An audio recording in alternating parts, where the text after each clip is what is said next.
Hi.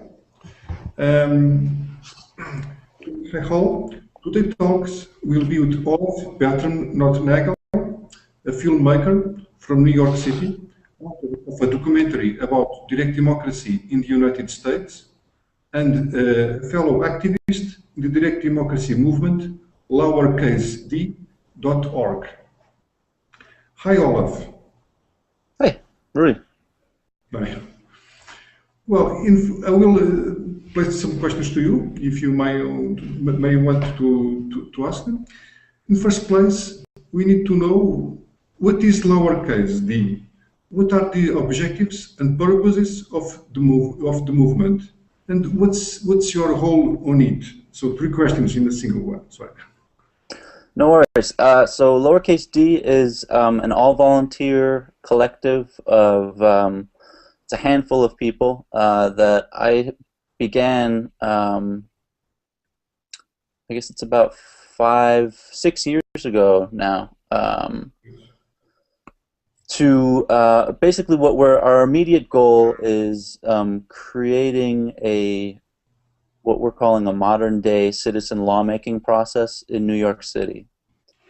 New York City allows, in New York State, the only direct democracy process that we have available to us in terms of the right of initiative, the ability of citizens to place a proposal on the ballot, is the ability to propose amendments to our local government.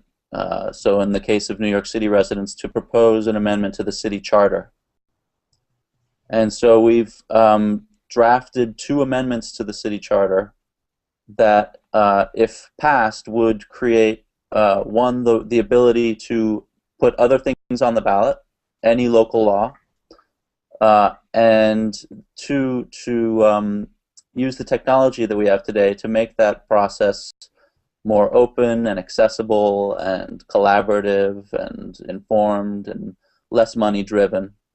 And for electronic signatures on the forums to be the equivalent of signatures on a petition, that sort of thing.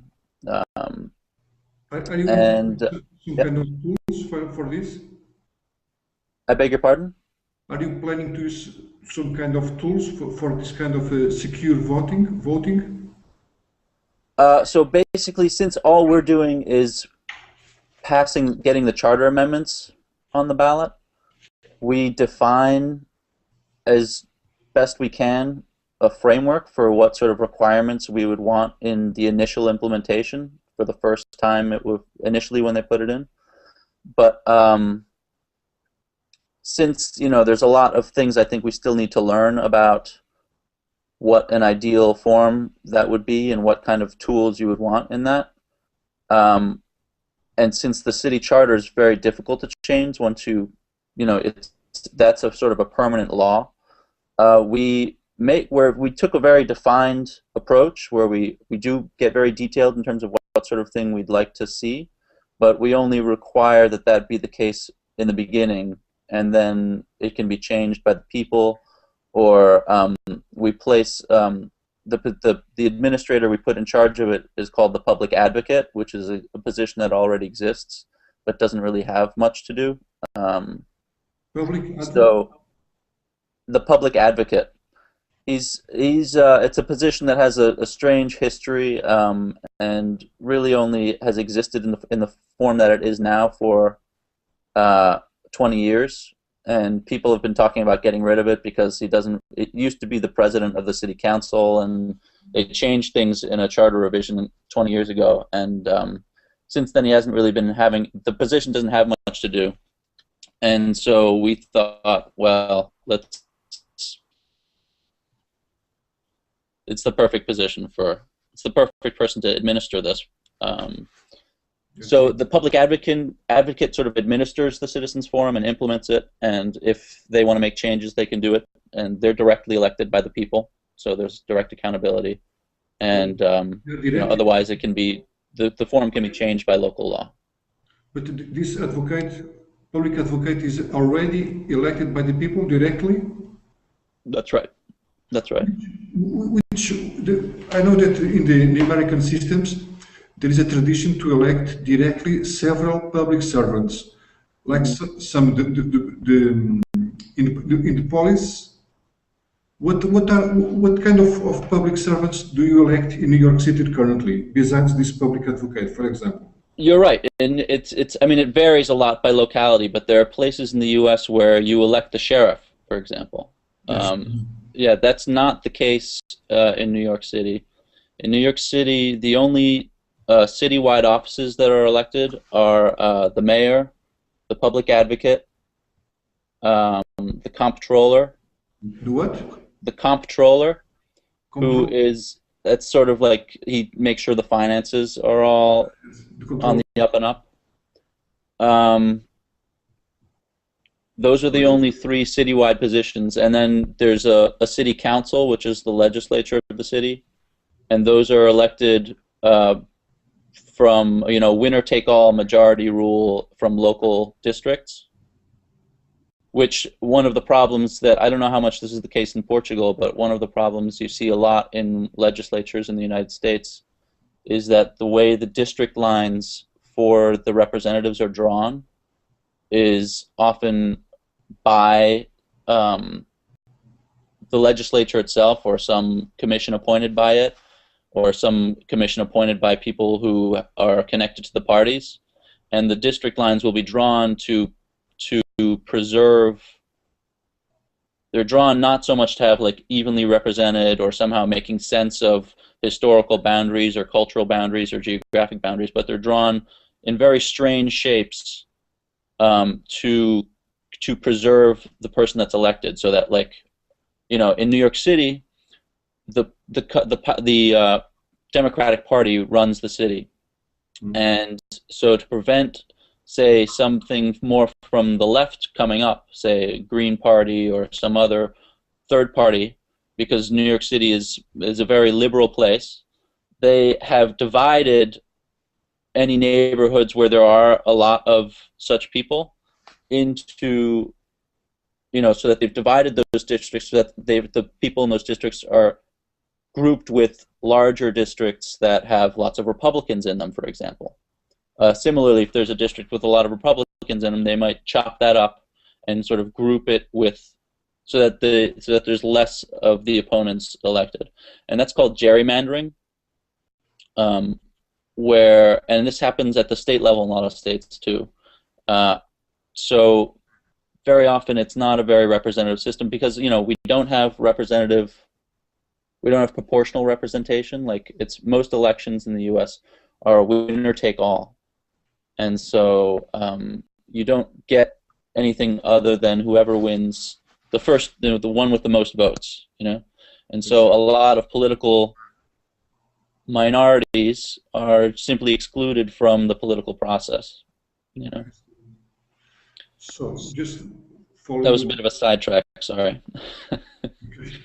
And I'm just curious, when you said that you elected the mayor, the public advocate, and the controller, they're elected from what kind of lists? Lists from Republicans, lists from the Democrats, lists from people known by the community?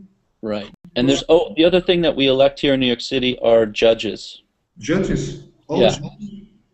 Well, judges. There's two kinds of court systems in the U.S. There's each state has its court system, and then there's the federal court system. And the state system starts with, there's several layers of it, and the lowest levels are elected, and then I think from there on up they're appointed. But those, in order to get on the ballot for judgeships, you basically, there's frequently scandals about this in New York City. You have to be in good, and you've probably paid off somebody who controls the party ballot. Let's see.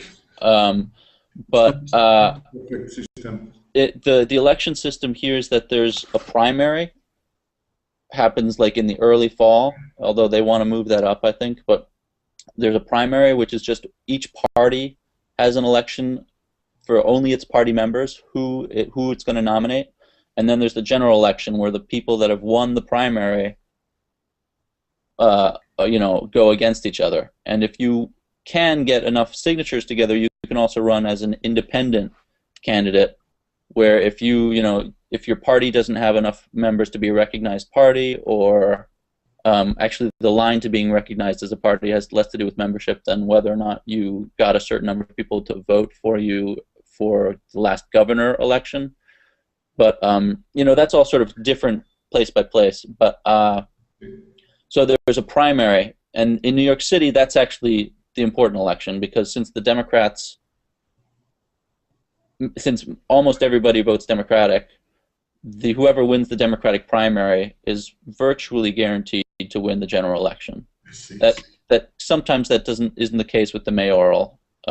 Recently, it hasn't been, but that's considered sort of the big election. So a lot of people don't even get to really vote in what is the most important election because they're not registered Democrats. I see. Well, on your site, on the lowercased.org, yeah, you mentioned that you are entering in the new phase. Can you detail which phase is this one? Sure. We just last Saturday we launched the petitions. We finished the drafting of the charter amendments, which took a very long time because the legal terrain here is so tricky and so hostile.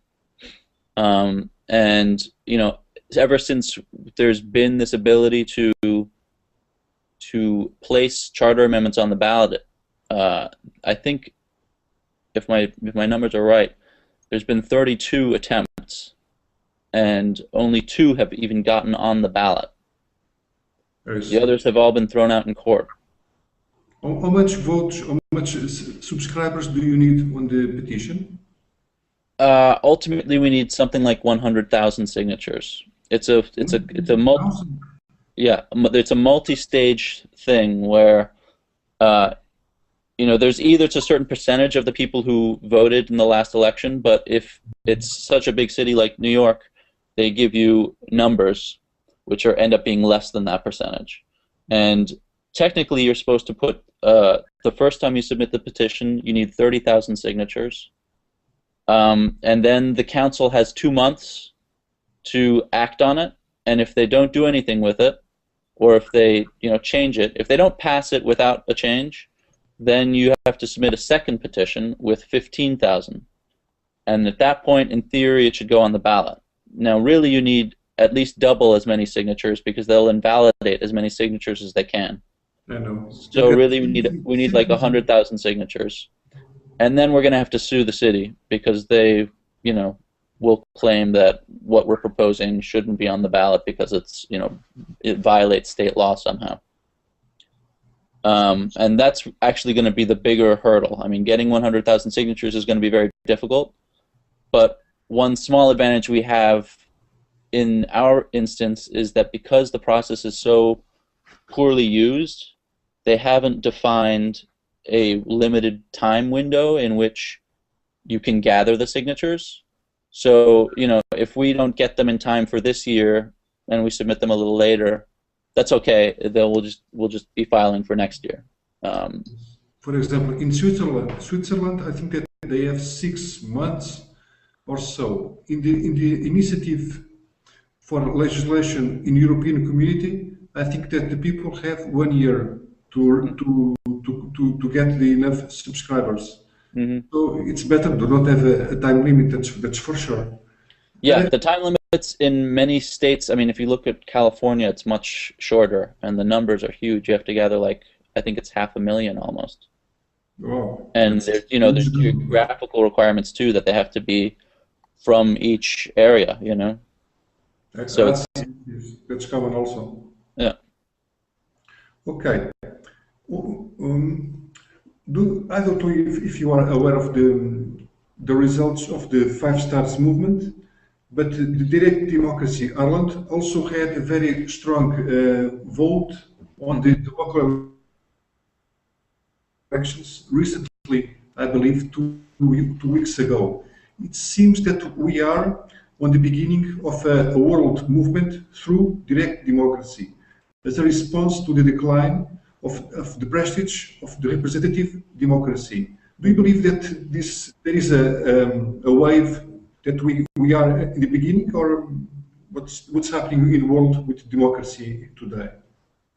I think so. I mean, you know, obviously I have my particular perspective on it, but it does seem to me like there's a lot. When I started working on this stuff, only, you know, it wasn't that long ago. I started researching the documentary 2004. People really, you had to explain to them what direct democracy was. Most people didn't really know about it, and they had a lot of questions and doubts about it. And these days, you know, you still run into a lot of that, but it seems like more and more people, it just seems like common sense to them. Mm-hmm. And I think there's a lot of recognition and frustration that we have a real crisis of governance around the world, that, you know, the problems we're facing are not being addressed effectively by representative institutions. Correct.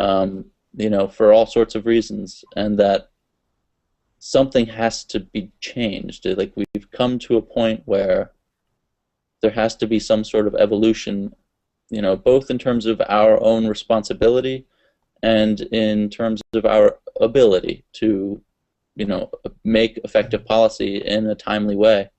You know, it just seems like so often, you know, the result of representative processes is so watered down, you know, and is so, and you see it even, you know, at the global level. You look at, you know, all the treaties that have been attempted around global warming, for example, and how much, you know, around the world, an overwhelming majority of people are willing to do what's necessary and take whatever economic hit they have to take in order to keep the global ecosystem functioning, more or less. And yet, you know, our governments can't seem to get it together because, you know, there's always some other interest that they think they need to watch out for, whether it's their industries or whatever. That, you know, yes, they have. It's not that you can't say. I wouldn't necessarily write it off to corruption or something like that, but sometimes, you know, sometimes common sense really goes a long way in terms of solving problems, and you're able to make, you know, more, in a way, radical decisions. Well, the debate on 30th April will be precisely about corruption, about the role of corruption in the Portuguese current crisis. So it's very relevant about that. Well, next question is, you seem to have a very local focus. Are there any plans to go to a more nationwide? Mm-hmm. Is it possible to do this on the states where there is such strong dichotomy between Democrats and Republicans? Is it possible to do something in the middle, or above or below, somewhere? Well, you have a couple questions there. In terms of whether or not you could get most people in the country to come together around something like the idea of that there should be a more directly democratic system, I think, you know, the answer is yes. And I think a lot of our differences are not so real. I think there's a lot of things we could agree on, and there's a lot of,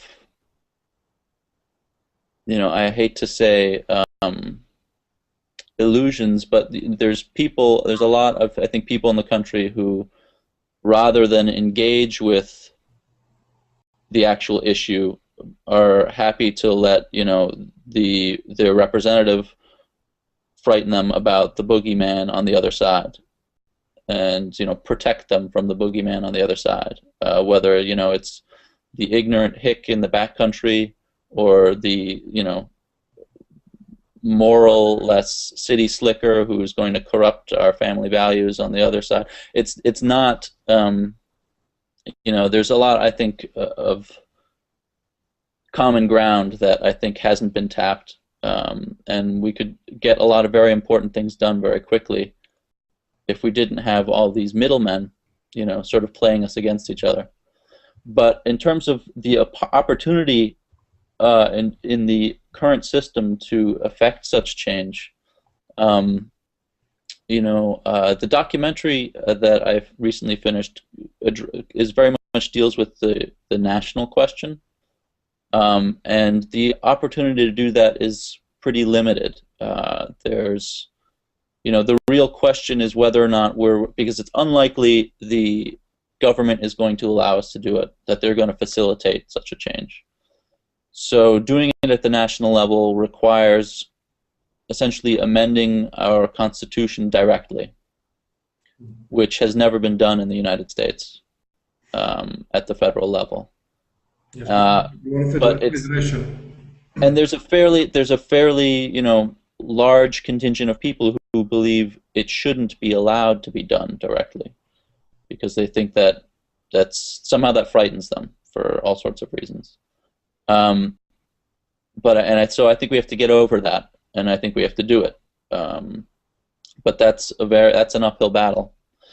At the state level, in New York State, we don't have the ability to propose any sort of constitutional amendments and put them on the ballot. There's no way to get something on the ballot, except that every 20 years they have to put the question on the ballot: do you want to call a constitutional convention to consider? Every which years?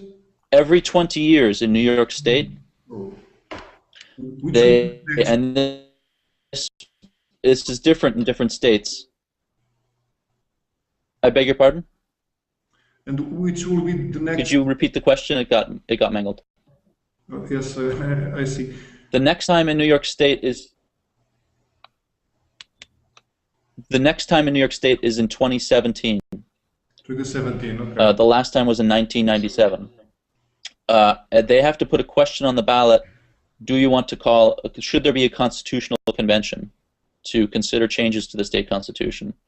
And typically, what happens is that many or most reform or progressive organizations come out against such a constitutional convention. They tell people to vote no, because on the one hand, they all have something that they are very afraid of losing if the constitutional protections are examined. So, environmentalists are very fond of Adirondack State Park. Labor unions are very fond of the union protections for public unions. There's all sorts of things. There's many fine things in the Constitution that protect certain constituencies. And the Constitutional Convention would be elected from Senate districts, state Senate districts. And the state Senate districts are, like I mentioned earlier, they're gerrymandered, they're drawn for the Republican Party. So the districts are all drawn to make it very difficult for anything other than a Republican to be elected from the district. And so there's concern about who would, this new constitutional convention then would be controlled by Republicans. So it's very difficult to get people to come around. But now, personally, I think we should do it anyway. And I think if you had enough organization, you could actually get enough good people into that constitutional convention to make it some really good things come out of it, including more direct democracy. But I think there's a risk that a lot of other good things would be lost if it was controlled by Republicans. So, it's a very uphill battle. For lowercase d, our goal is to do our New York City stuff, and hopefully we're sowing seeds for 2017 and the state constitution. Okay, like the next stage. Yeah. What are the biggest barriers to democracy in the world, and what do you think that direct democracy can do about this? Barriers to getting direct democracy? No. Barriers to the current democracy, because it seems that the corporations, big corporations like the big financial interests, are doing something in the background to control the democracy in the countries. We can see this in Europe, for example, where there are several countries being ruled in the protectorate, like Portugal, like Ireland, like Cyprus, like Greece. They are ruled not by the European instances, but something below them, the financial, the creditors. This kind of thing is not democratic because the elected are not part of the process. So this is a risk. Do you see this risk also, or there are other risks to democracy in the world now?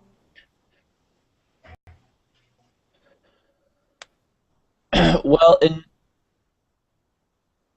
I'm unfortunately a little ignorant on exactly how the European situation is unfolding. I do see that there's clearly a loss of sovereignty in a lot of, what's happened with the European Union. And while I think in principle the idea of unification is a good one, it seems to me like it is not a very accountable system, and that the limited, what they call the European initiative, isn't really an initiative right. It's a petitioning right again. It's simply a petitioning right. So, and in terms of the local countries you mentioned, it does seem like there is something terribly wrong going on. In the U.S., we have a very serious problem in terms of the influence of corporations in our election system and in our government. And part of that has to do, I think, with the amount of money in our elections and the ability of corporations to use their financial muscle to gain favor and influence. And then I think there's another half of it which I understand less, which has to do with sort of the regulatory environment in Washington, D.C. and in the state capitals, where it isn't even so much anymore, campaign finance stuff, but that somehow the regulatory agencies are captive to the industries they're supposed to regulate.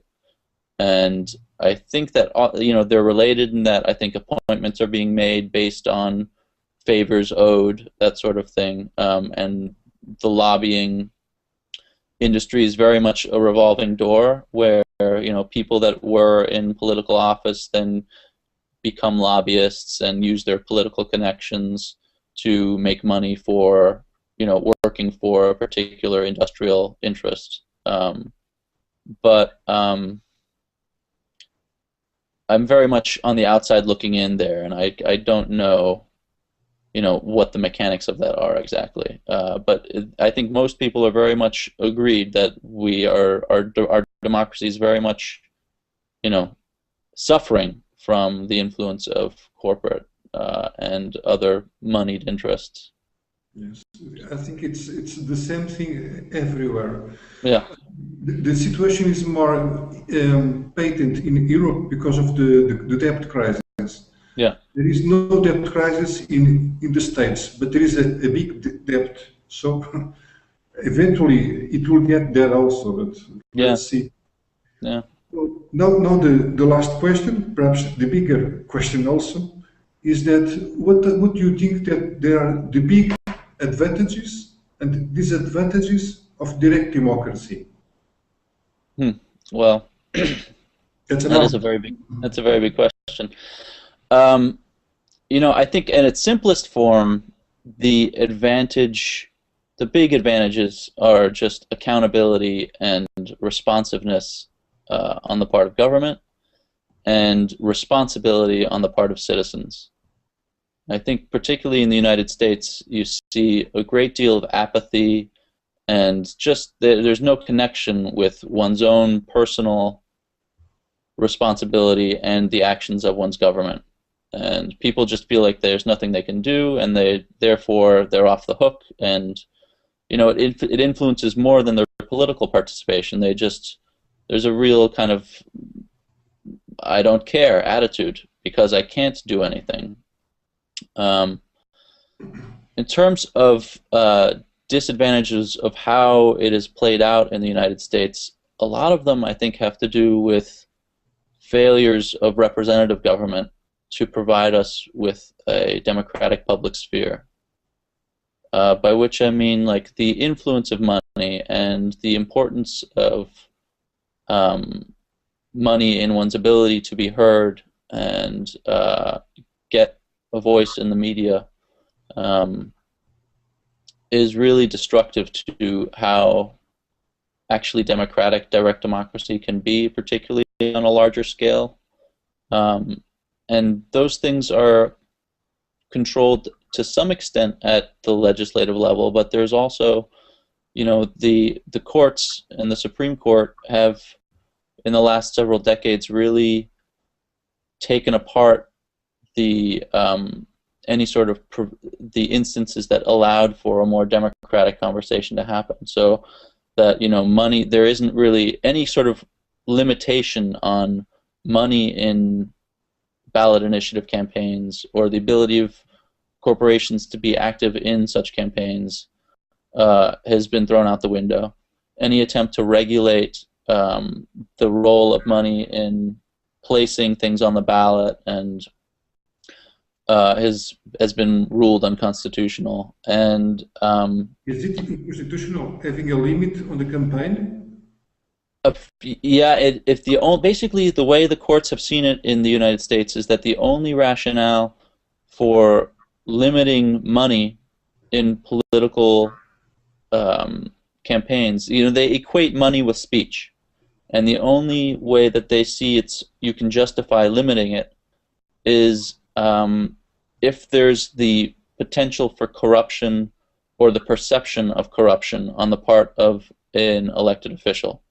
So when it's in a campaign that isn't for an elected official and there can't be that appearance or potential of corruption of that elected official, there's no limit. I see. There's, you know, and any corporation can spend as much money as they want. And that is really, I think, it's not good. On the other hand, it's turned out that even though that has been the case, and this is even before, you know, now that's the case now, effectively even with federal candidate elections.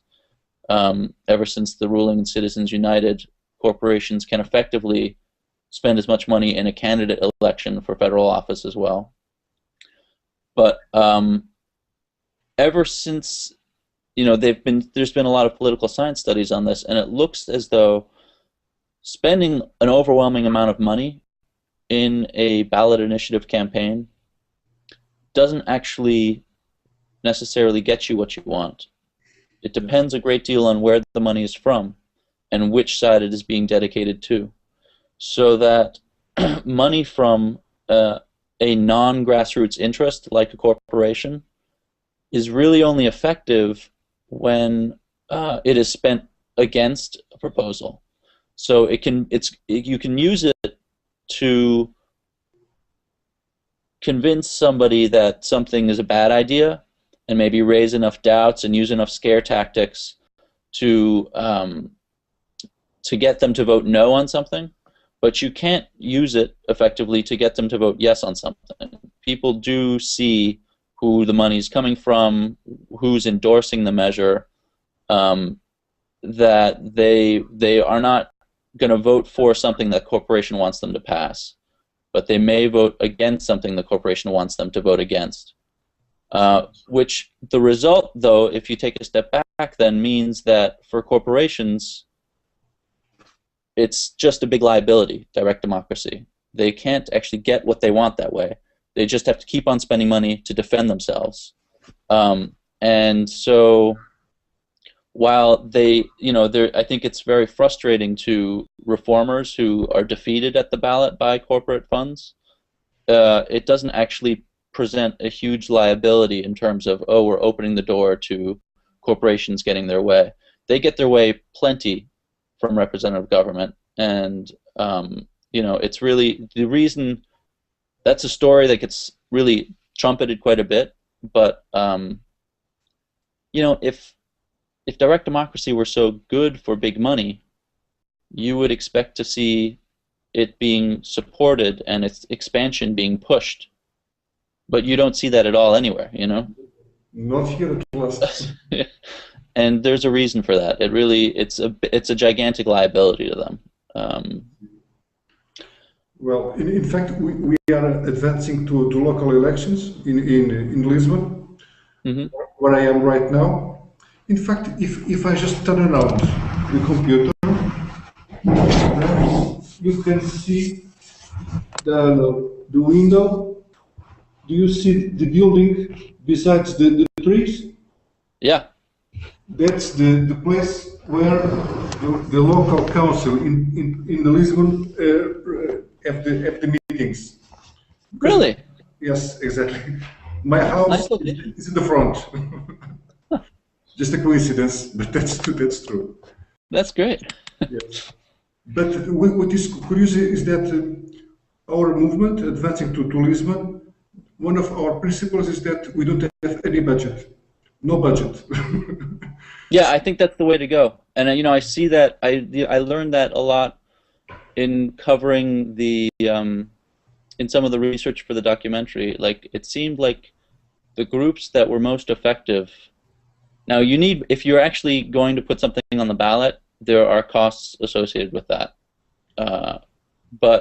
And playing out that media campaign, it can be costly.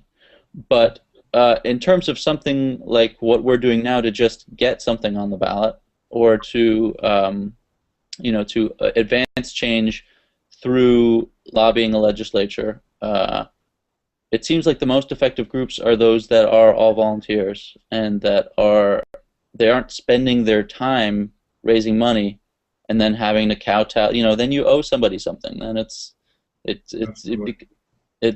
really a very corrupting and ultimately, time-consuming and effort-consuming endeavor to get money together. So if you can do it without money, it's definitely the way to go. That's the plan, at least. Let's see if we can take it until the end. The elections will be in October, so we have some time to run. What's your goal? What are you going to try to do in October? To elect some representatives to the local council. And these representatives will vote accordingly the opinion of the people below them. These delegates will place on the internet the decision that they must take. They place some information. People see this. People vote accordingly. So sort of like the Pirate Party in Germany? Yes. The model is called liquid democracy or delegative democracy. That's exactly the same model that we are trying to implement here. Not new stuff, but already tried. Well, not really tried because they still don't use this in real time, I believe. Yeah, I don't know why they don't. Is that a holdup with they don't have high enough participation numbers, or is it the software? Why is it that? Yes, as far as I know, they are not happy with the software. They are working with some software which I don't recall now, but I've spoken with the guys from 5 Stars in Italy, and they use the same software that the Pirate Party uses, but they forgot it because they said that this is very complicated, very geek, and so they developed a new software named iResis. If you go to the internet, it's iresis.it. I'm just writing this on the chat window, iresis.it. But they are developing now also an English version, the Portuguese version.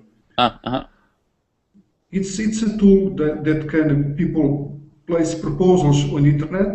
People can see them. People can ask for changes and can vote pro or against.